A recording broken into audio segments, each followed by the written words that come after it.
next thing you want to talk about if you want to make sure your personal statement for a scholarship is stellar is to tell them why you need the money.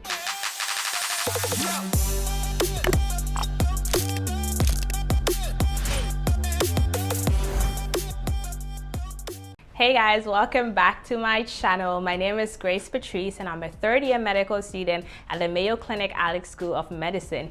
In today's video, I would like to show you how to write a stellar personal statement when you're applying for scholarships. As I've been talking about, you can and should go to medical school for free or almost for free, or almost have some form of financial aid so that your loan burden after you graduate reduces. And so many times I have a lot of people reach out to me, tell me that, like, you know, I've applied a couple times, I'm not getting anything. It's so frustrating. And to be honest, it is frustrating. Medical school is busy on its own, and especially carving out time to write an essay, to put together an application and getting a rejection letter like, thank you very much, we had so many qualified applicants, unfortunately, blah blah blah, is so annoying. I'm like, that's my time wasted. I could have, like, you know, done some New World, done watch some sketchy, watch boards and beyond. So in this video, I'm going to teach you how to write a stellar personal statement such that you can get the scholarship you're aiming for. The first thing you want to do when you're applying for a scholarship is to talk about yourself. Talk about who you are, what motivates you, why you went into medicine, what you're hoping to accomplish in medicine, what was your pathway to medicine. If you're an immigrant, talk about your background. If you came from Ghana, Nigeria, Ethiopia, whatever it is, make sure you mention it somewhere. If you're from an underrepresented minority, please highly talk about that in your application. Write about things that make you you and that distinguishes you from other people.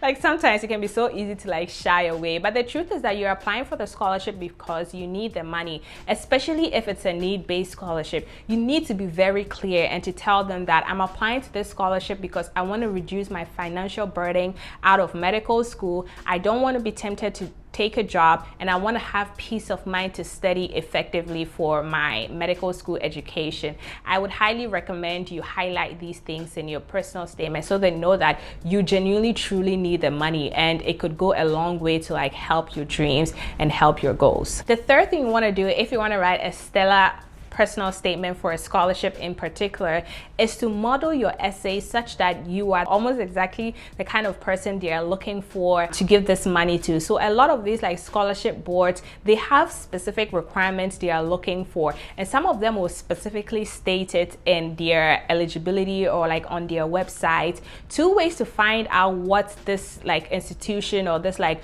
board or scholarship program is looking for is to go to their website for their mission statement and their vision statement, and you need to read those two, understand those two, see how it fits into your story, and put it there. So there was a scholarship I was applying for. It was like a conference, just an example, and when I went to their mission and vision, I realized that they had highlighted for them the importance of amplifying student voices, particularly those that came from underrepresented minority backgrounds.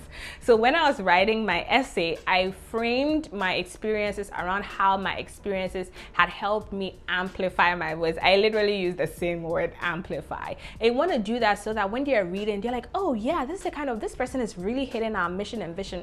This is the kind of person we want. And another thing that you want to look at is to go and read their diversity statement, especially, once again, if you come from an underrepresented minority background, or if you fall into a category whereby you qualify for, like, diversity, which I feel like truly everyone qualifies for diversity, especially in, like, how you frame it. So go to the diversity website, look at the kind of things they want to push, and write your essay according to that. The next thing I want to talk about when writing these essays is to sell yourself, and that means to sell your dreams and ambitions. Talk about things you hope to accomplish.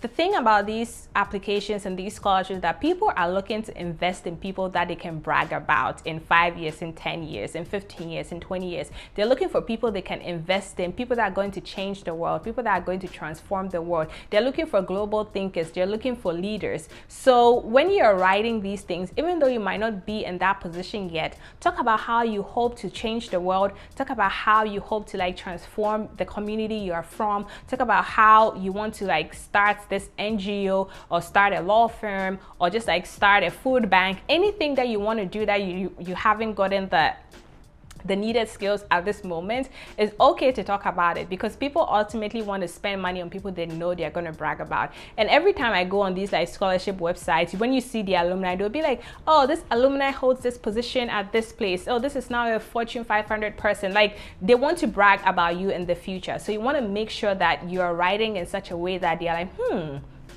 we really feel like if we give this person money, they're like going to change the world, and everyone is going to know that we gave them money. So I would highly recommend you do that. Another thing which I want to talk about, which is not really like about your personal statement, but just the application in general, is your letters of recommendation. Guys, if you watch my videos, you know how much I emphasize letters of recommendation. I feel like they are like the most important part of any application, because this is someone else talking about you, how great you are, how outstanding you are. So it's not enough for you to get a subpar letter, for someone to just write 3 or 4 lines about you for a scholarship, especially when it's like a very competitive scholarship. I would highly recommend you choose people that know you very well, people that like you, and people that can speak about your abilities and capabilities, and people that can speak about your personality and say like, oh, Grace Patrice is a very bright person, she's a very happy person, she brings joy. Like, you want people to write about you in such a way they're like, oh man, like, this is like one of my best students that I've ever had. They're like totally hardworking. They'll show up when you need them.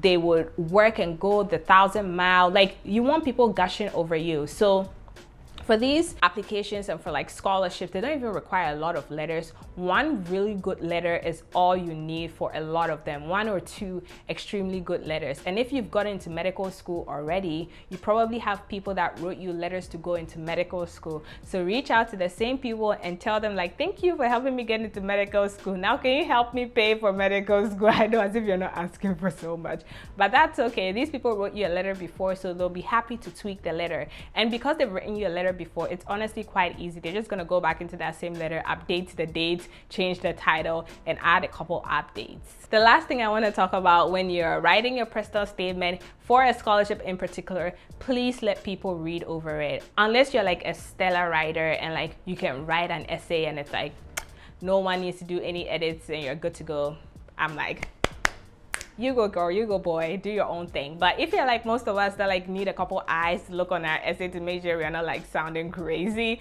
to make sure we're not just like going off and being like so grandiose and narcissistic, have someone else read your essay for clarity, for grammar, and also importantly for them to say that like, no, this is not you. You are like better than where you're writing. Fix it. Or maybe like, that's a little too much. You need to like tone it down. I feel like 3 people are good. Ideally, someone that's very close to you, like a friend, someone that really knows you, one of your mentors that also like really knows you, and also someone that's not very close to you. Maybe it's like a new professor you met or like a new teacher, someone who can really give you like an objective view, like someone like me on YouTube who doesn't really know you but is still passionate about like wanting to push you forward and making sure you do very well in life. You can like reach out to me and ask me to like read your essay and edit it like through my consulting firm, and I'll be like more than happy to help you. So guys, that's all that I have. I hope you enjoy this video. I hope you find it helpful. If you did, don't forget to like, don't forget to subscribe, don't forget to join the family. We are pushing. We don't want people to go to medical school with debt, so we're really truly trying to do the best that we can here at the Pre-Med Hub to help you. So if you have any questions, don't forget to leave it in the comment section below, and you can also go through my consulting firm. Thank you, thank you, thank you, thank you. All right guys, thank you so much for watching. Bye bye.